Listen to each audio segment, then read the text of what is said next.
임대인은 임대차 계약 만기 시에 임차인에게 원상회복으로 전부 철거하세요라고 요구할 수 있습니다.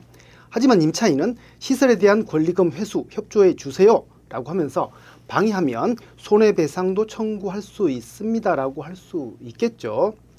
이에 임대인은 철거 대상인데 무슨 권리금입니까? 라고 반문할 수도 있고요.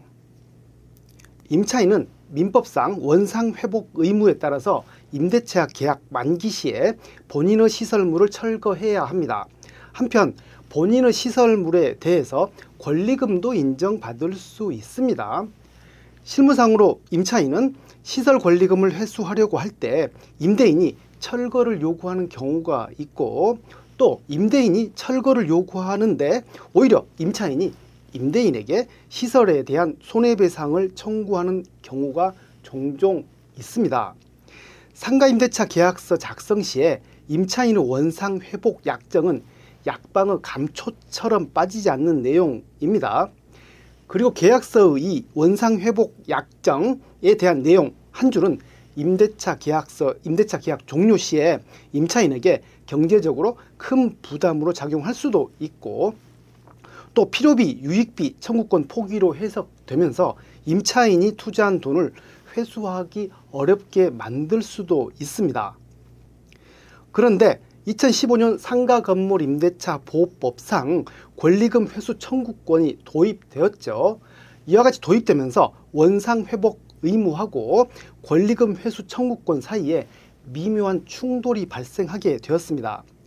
상가임대차 계약 종료 시에 임차물을 원상으로 회복하여야 할 이 의무가 있는 이 임차인은 본인이 설치한 시설물, 집기 등을 철거하고 반출해야 합니다.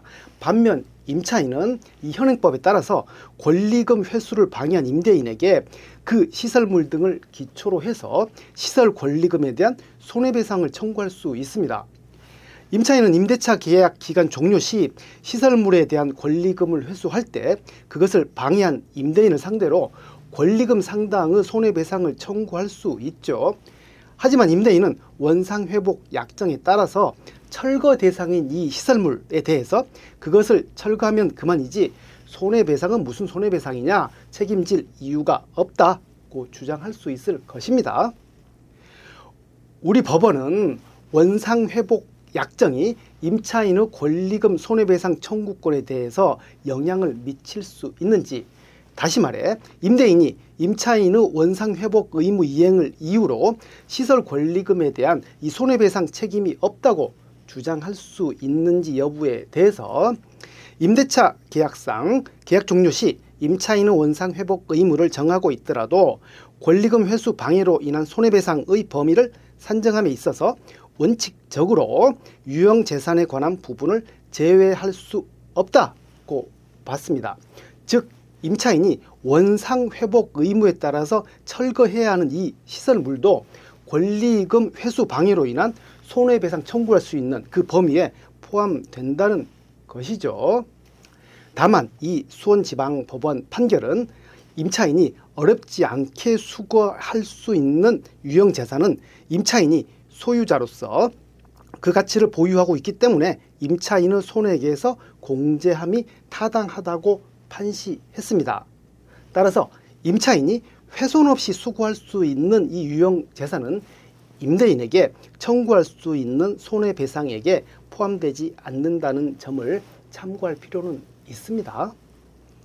또한 부산지방법원 동부지원에서도 임차인이 원상회복 의무를 부담한다고 하여 그 부분을 시설 권리금을 산정할 때 제외할 수는 없다고 판시했습니다.